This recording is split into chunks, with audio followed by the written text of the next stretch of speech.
Kesorotan lainnya, 17 kantong jenazah korban runtuhnya Ponpes Al-Qauzini Sidoarjo masih dalam proses identifikasi oleh tim DVI Polda Jawa Timur. Diperkirakan proses identifikasi akan selesai dalam 2 hingga 3 hari ke depan. Identifikasi dilakukan dengan metode pencocokan DNA dan data pos antemortem serta juga postmortem. Sementara hingga saat ini total ada sebanyak 48 jenazah telah teridentifikasi. Setelah diidentifikasi, jenazah korban langsung diserahkan pada pihak keluarga untuk dimakamkan.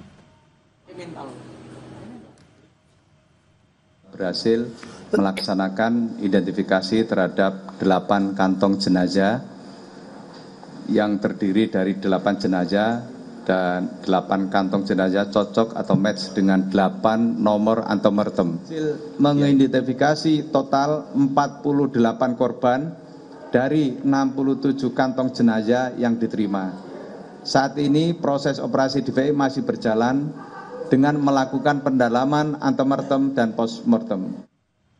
Di sisi lain, saudara, proses hukum kasus ambruknya bangunan di Pondok Pesantren Al-Qauzini saat ini masih dalam penyelidikan Polda Jawa Timur. Jika terbukti ada kelalaian, pihak yang bertanggung jawab akan diproses sesuai hukum karena memicu tragedi yang memakan banyak korban. Nah, dari segi hukum, siapa yang paling bertanggung jawab di sini? Kami akan membahasnya bersama pakar hukum pidana dari Universitas Tarumanegara, Heri Firmansyah. Pak Heri dengan Tifal, Pak, apa kabar? Alhamdulillah baik. Terima kasih sudah bergabung bersama kami. Kalau melihat upaya polisi ini, maka unsur apa yang wajib dipenuhi atau bisa dibuktikan oleh polisi kalau kemudian kasus ini merujuk ada potensi pidananya, Pak? Ya, kita akan mengerucut pada fokusnya adalah adanya korban jiwa yang diakibatkan oleh pembangunan sebuah gedung ya. Maka yang akan dikumpulkan adalah berkaitan dengan materi struktur bangunannya, bahkan ditarik lebih jauh dalam teori kausalitas hukum pidana, satu sebab menimbulkan satu akibat, maka akan mungkin ditanya adalah mereka yang mengusung ide untuk melakukan katakanlah penambahan jumlah bangunan yang sudah eksis sebelumnya tadi. Maka para pekerja dalam hal ini yang mengerucut kepada kontraktor, ya sangat mungkin juga akan dipertanyakan seputar keterlibatan mereka dalam proses pembangunan gedung tersebut gitu ya.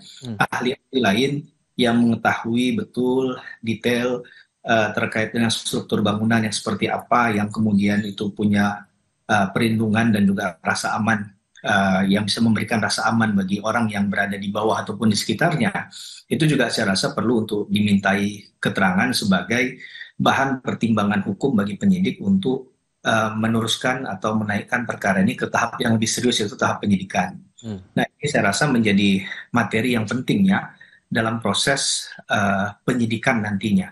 Karena saya rasa kalau melihat dari jumlah korban jiwa, Mas Tifal, yang hampir mencapai 67 orang meninggal dunia, belum lagi ratusan yang cedera, bahkan ada yang cedera serius begitu ya.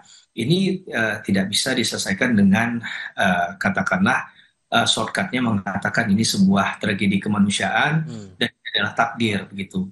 Karena kalau soal itu, sorry saya potong. Kalau kemudian ada yang menyebut sebagian menganggap ini sebagai takdir, tapi sebagian lagi meminta bahwa pengusutan kasus hukumnya tetap berjalan, apakah nanti ini akan bakal sulit untuk proses hukumnya atau sebetulnya ya tanpa harus ada aduan atau kemudian yang lain menyampaikan bahwa ini sebagai takdir, pengusutan hukumnya tetap berjalan saja begitu? Ya, kita menghormati pandangan-pandangan yang berbeda tadi ya, bahwa ada yang walaupun itu korban langsung adalah anaknya atau anggota keluarganya kemudian mengikhlaskan. Tapi dari segi perspektif hukum, ini tidak kemudian menghentikan penyidikan perkara tersebut ya. Tidak otomatis lah katakan demikian, karena tidak menghapus sifat melawan hukum perbuatan, dan ini adalah delik biasa.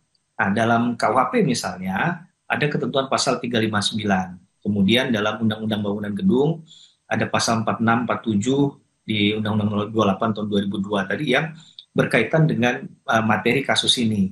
Yang itu bisa kemudian dipertanggungjawabkan kepada mereka yang dianggap lalai ya. Jadi unsur kesalahannya itu bukan kesengajaan memang, Mas Tifal, karena itu adalah sebuah kecelakaan ya, tragedi lah katakan begitu. Tidak ada yang mengharapkan itu, tapi dasar dari perbuatan kelalaian tadi, kesembronoan, kekurang hati-hatian yang mengakibatkan munculnya korban jiwa dan luka serius tadi bisa dialamatkan dengan menggunakan ketentuan pasal pidana, misalnya pasal 359, 360 KUHP. Ini tidak maksud untuk mengompori ya, tapi kita harus kemudian belajar dari hal ini agar tidak kemudian terulang kembali di masa depan.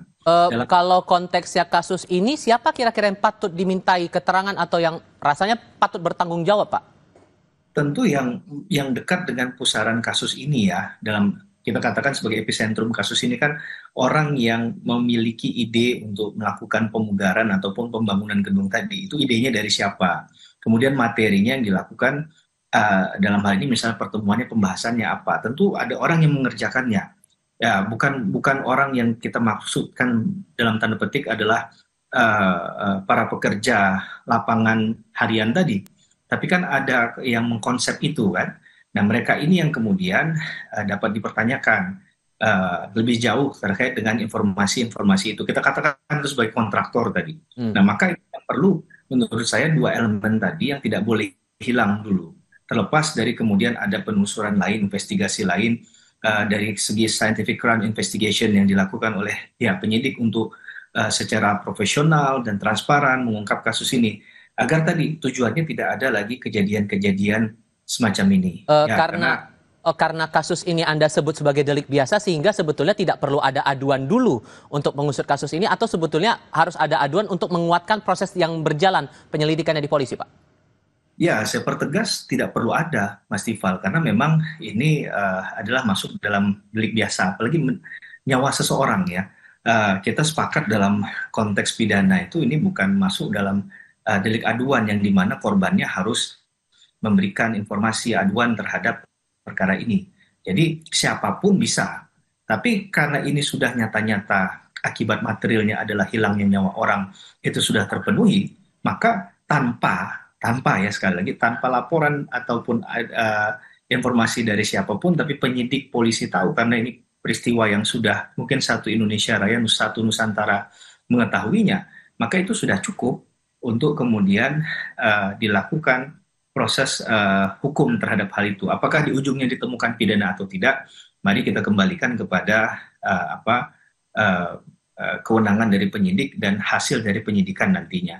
Tapi ini tidak boleh menurut saya didiamkan begitu saja, karena ini akan jadi lesson learned juga ya, tesis ke depan untuk kalau mau membangun sesuatu harus ada administrasi yang dilengkapi dulu. Apakah IMB, kemudian memantau sertifikat layak fungsi dan lain sebagainya. Itu sudah kami tangkap poinnya di situ. Pak Heri Firmansyah, terima kasih banyak sudah berbagi pandangan bersama kami kali ini. Selamat malam Pak, sehat selalu untuk Anda. Selamat malam, terima kasih Mas Tifal. Setelah ini kami hadirkan informasi dari Hamas dan Israel sepakat menerapkan fase pertama gencatan senjata pada 8 Oktober lalu. Akankah ini